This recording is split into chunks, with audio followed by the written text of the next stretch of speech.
Muskrat Falls loves the Muskrat Falls talk. I do, like I really do. Couple issues. Tom Adams, a gentleman who's an energy analyst, who I've had him on the program in the past, he does indeed have certainly a strong working knowledge of what goes on with electricity generation projects throughout the country. He's been critical of Muskrat Falls in the past, and now is drawing analogies, comparisons, between the cost overruns in Manitoba at the Wuskwatim, the WSKWATIM, however you pronounce it, I'm not sure. Wuskwatim, whatever you're into. Anyway, the estimated cost, $900 million. The costs at the end of the day were 85% over. An 85% cost overrun. Now, is that a fair comparison for Muskrat Falls to put the fear of God into folks? I don't know. Is it a glaring display of Manitoba Hydro's lack of foresight? Poor fiscal planning? Bad estimates being put forward? I would say so. If so, that's a problem. Because Manitoba Hydro International are the ones that we're going to rely on. We're going to use their written report. The government is going to use the written report from MHI to tell you how good a deal or how good a project this really is. So that's a weird one. Is it a fair comparison? Is that the reason why Muskrat Falls is no good? I don't think so. There's a lot involved in that. We want to get into the particulars. You call the program. You just call the program. So crowd down in the regatta. Okay, what else? Fanfare. Now this I have to find. I think it's the stupidest thing ever. Now some of our esteemed colleagues in print and others in TV and radio media throughout the city are pointing to the fact. Here comes more dirty looks on the barbecue circuit. Couldn't care less. Pointing to the fact that there's so little fanfare at the term sheet formalized legal document signing the other day, on Tuesday, I think.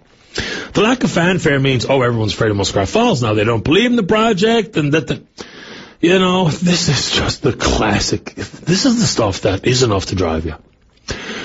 If they had the big pomp and circumstance and the bravado and the foolishness of raising each other's arms as if they won a prize fight, and there was horns a blaring and flags a flying, like they did the first time, well, the same crowd would say, what's with the fanfare? Who the hell do you think you guys are? Come on. Now that they didn't do it, what? Not enough fanfare? What? Must be a terrible deal. What? No fanfare? What? Not a bugle in sight. Couldn't hear a bugle. I think it's stupid. I think that whole thing is stupid. I really do. If you're one of the ones pointing to it as a indication that Muskrat Falls stinks because of the lack of fanfare, get yourself an iPod, boy. Flick on some music. Watch a movie with some pomp and circumstance to get your fanfare filled. Because I think that's illegitimate and stupid. Personally. The messaging, I called it a fiasco. Okay. The communication, I think, has been a fiasco. Yeah, I'm standing by it. Several people I've run into in the last couple of days, a couple of elected members, ran into a couple down up the pond. They think I'm cracked because I've called the messaging of the Muskrat Falls deal since its announcement a bit of a fiasco. Oh, no, a complete fiasco. So I'm wrong. No, I'm not. I'm right. You're wrong.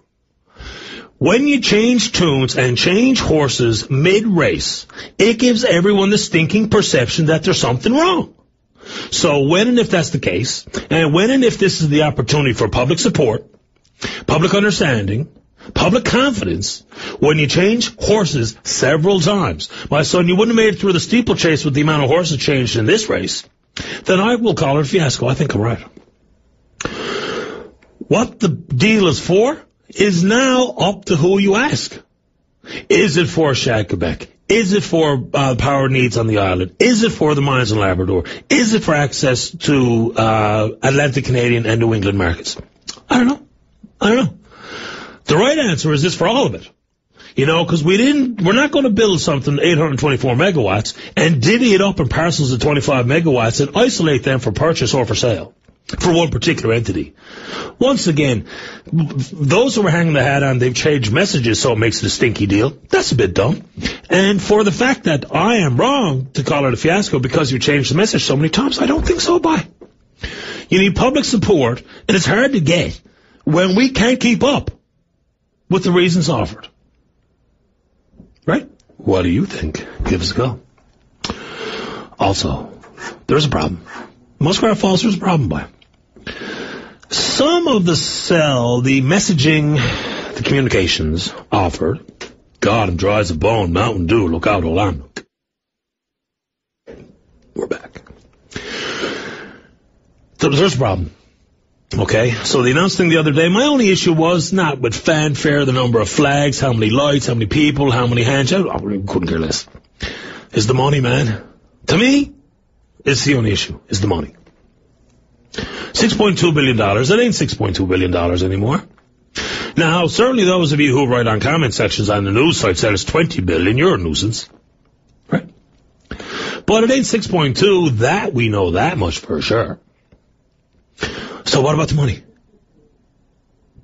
And for me to believe that Nova Scotia and private sector company Emera doesn't know the numbers yet, or at least have some sort of certainty as to what the final numbers are, not buying it. And if so, and if that's true, Huskelson, I'm selling my damn shares because you must be a dingbat too. But I don't think that to be true. Right? What about the money? Government will say, Minister Kennedy said the other day, that the cost of the alternatives will also have increased in the time that's passed since announcement to today. Of course, that's true. But here's the problem. The isolated island option has always looked like it just makes sense so far as costs go. If it's straight up dollars to dollars, what's the cheapest, how are we going to do it, when are we going at it? Then the isolated island option's got to be cheaper, but it does.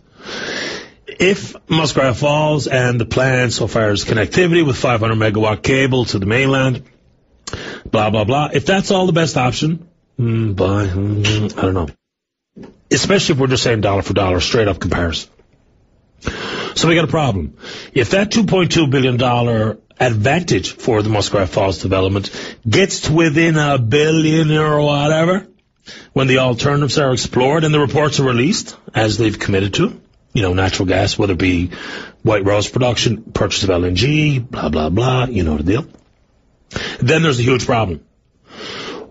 What should have been part of the communication of Muskrat Falls at the very beginning, in my estimation, was the Quebec issue, because that's legitimate. That's completely legitimate. It's not shag Quebec for, you know, just for philosophical reasons, for bitter resentment over the Upper Churchill. No. They're obstructionists. They're the biggest pains in the neck in the whole country. You can't do nothing with them because they think they're better than everyone else when they're not. So the Quebec piece is important. The connectivity with 500 megawatts to the mainland is important. It is important. It absolutely is important. And if you have to ask why, then don't pretend you're a Muskrat Falls or hydro expert. To ask why being connected to the mainland when we're an island is a good idea. Okay? Also, the price of oil is low today. It won't be forever. As fossil fuels run out, for the love of all that's good and healthy and sane, the price of a barrel of oil will continue to increase. Now, while we are going through tough economic times, of course the price of a barrel of oil is down because consumption is down, supply and demand, you get it. But that's not going to be forever. The availability of a market, Huskelson from Emera says that he doubts that America's bit of power will ever get outside Atlantic Canada, nor does he think that they are going to be able to use all the power that they can get from this project without having to go down to the New England markets to sell some of it. I don't know, that seems pretty strong to me. So the connectivity is important. The Shag Quebec is important. All the reasons and all the people that will burn the power is important. We needn't hide behind one. It doesn't have to be simply island requirement. It doesn't have to be simply mines requirement. It doesn't have to be Long Harbour requirement. It can be for power generation from here till the end of time, because the hydro will run forever. Why were we afraid to say that? It's for everything we can, everywhere that they flick on a light switch, everywhere where they use electricity to do whatever they're doing in the run of a day, to illuminate the world, hear their stereo, run their mines, run their smelters, whatever the hell it is. Who cares? As long as you're using the power, right? Power needs. So it was butchered.